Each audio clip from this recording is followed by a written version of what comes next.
Ho, ho, ho, merry day after Christmas, merry day. I'm glad I saw this right here, or I would have started recording without the mic in front of my face. Merry day after Christmas. I've seen some pretty funny, pretty cool pictures about just being in sloth mode post-Christmas, and I absolutely am in sloth mode. I was in sloth mode. I just got a good sesh at the gym. I'm burning. It's one of those extra sessions where you're going at it, you're getting after it, and your body is just reeking of, not literally reeking, could be literally reeking, but I meant like metaphorically speaking, reeking of just all the junk you consume. But it was stinking awesome. So from the Brenneman household to yours, sincerely hope you had a Merry Christmas. Hope you continue to have a happy holiday season. Enjoy these few days. Enjoy these few days. Sit back, relax, but don't forget to get the work in. We're going to resume the book Meat Eater today with AMXbooks 643. Yesterday's AMXmas 2018 taking over the AMXbooks 642 slot. Good morning, Sam. Good morning, Christina. Good to see you both. Now, my friends, let's rock and roll into AMXbooks 643. 1, 2, 3.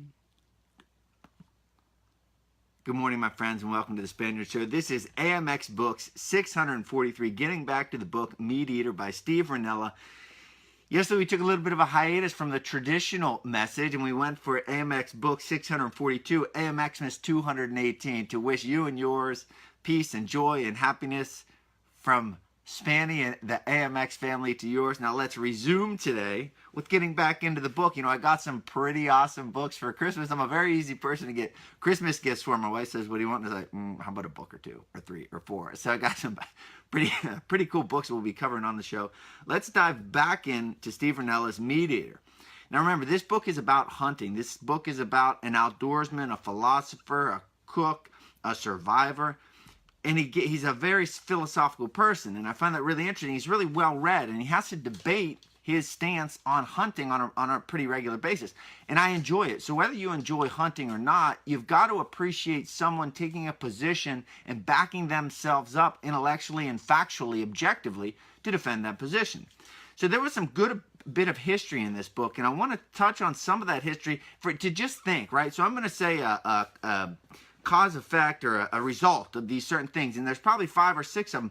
Don't try to memorize them all. Just sit back and listen, see if one strikes your fancy, and or go back, re-listen, and really process it. So in the book, in the early part of the book, Rinella talks about agriculture's destruction of hunters through history. So agriculture's destruction of hunters through history, right? Mass agriculture, mass cropping, and we hear it, we see fields, we hear about it, we hear about mass production. But Rinella goes into the cause-effect of this agriculture that it had on hunters. He says this is the cause-effect. Agriculture equals more food equals more people equals more professional specialization equals more invention equals more and greater weapons means more conquest, and more conquest means less hunters. Listen to this, quote, in the United States, the last free-roaming tribes of indigenous hunters weren't rounded up or killed off or driven away until about 1876. 14 years later, the U.S. Census Bureau declared that the American frontier had officially closed. Farmers had filled the place up. So that's what I'm talking about. When I say they took over or the destruction of hunters, there's only so much land, and it's fascinating. When you dive into the history of the Native Americans, when you dive into the history of the United States and the advancement west, it's really incredible. It's fascinating. These aren't just caricatures or characters that we hear about when we're little kids. They're real people. The Native American names, I learned who Geronimo really was. It's not just something you yell when you jump off of a couch or out of a something or other. He was a real person. And I think it's fascinating when you put some time in to learn about this, the West, agriculture, hunting and gathering, the buffaloes. I just heard the other day, I was listening to Rinella on another podcast, that they were talking about buffaloes, how when the Europeans arrived, the buffalo population was super, super low, and then it got really high, and then it got low again to almost the point of extinction. So it's this flux that you learn about. It's really diving into this idea. You know, there's a if you're like me from central Pennsylvania and you hear the term Burning Man, you're like, what the heck's Burning Man? I don't know what Burning Man is. But as you learn more and more, you learn about more and more things. And there's a thing out west, I believe it's in Nevada, called Burning Man. And it's a really interesting coming together of art and creation and different forms of creation. Let's put it that way. But one of the things they talk about is creation versus consumption. And it's this idea, I'm reading through this. I'm reading Agriculture, Destruction of Hunters, More Food, More People.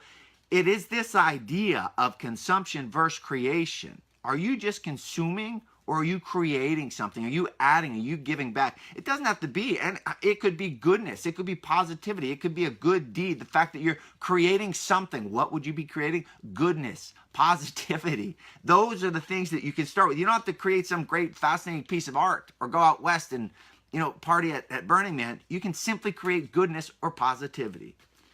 Going back to Ranella's kind of excitement and passion about hunting, he says this, quote, I think of hunting and of writing about it as a form of resistance, an act of guerrilla warfare against the inevitable advance of time. So he's talking about earlier, if you listen to AMX 641, you talk about how a lot of people in society are less and less people are hunting, and more people are taking a stance against hunting.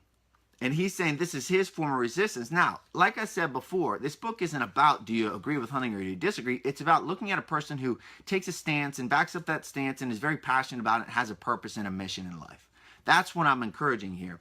And I think it's, I can't help but respect his passion and fire and drive.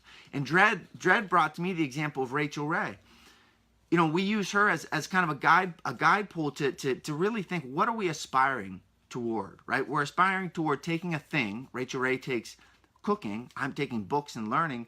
And we're establishing energy around that thing to encourage and inspire you. And I listened to a podcast with Rachel Ray on Alan Alda's podcast. It's not just cooking a meal. It's everything that goes into it. It's her soul that goes into it. And it's her soul that she wants to touch. And they talk about this idea of connection and communication. That's what these books are, for which these books are serving, between you and me and you and the world and me and the world. It is this connection and this communication. It's inspiring to me. So use Ranella's passion and fire about hunting to ignite a passion and fire in you about something. Moving on, I thought this was pretty cool. Now this is, he talks about why he hunts, right? And he says this, quote, hunters seldom ask each other how they got into hunting. They already know the answer. And the answer is because their fathers did. And he talks about this thing called patrilineal descent. Now, there's obviously exceptions, and he talks about this on air a fair amount. There's obviously exceptions to that, plenty of women who hunt, more and more women who hunt. But he's saying if you go back in time, it was generally the men and their boys who grow up and learn how to hunt. He says this about his father, quote, there was something about my father's relationship to hunting that appealed to me in a very direct and immediate way.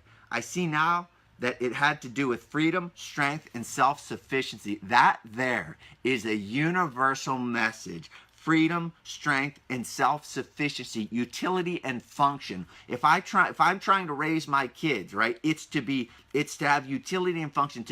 Jordan Peterson calls it competence and reciprocity, right? It's to have them be full of this idea of freedom and strength and self-sufficiency, this idea of work. He goes on to say, my dad was tough and he knew how to take care of himself no matter what happened, and I was his student. I think of my dad raising me to be the man I am, and I get excited to raise my kids, to raise Gracie and Rocky to be a strong man and a strong woman. And I always say when they go to bed, strong mind, strong body, strong mind, strong body. So as you raise yourself, as you raise or connect with those people in your life, think of that idea of freedom and strength and self-sufficiency. And thank you, Pa, for raising me as you did. And Gracie and Rocky, I strive, my loves, to raise you to develop a strong mind and a strong body. This has been AMX Books 643. If you'd like to help to support the Spaniard Show, you can for as little as $1 a month.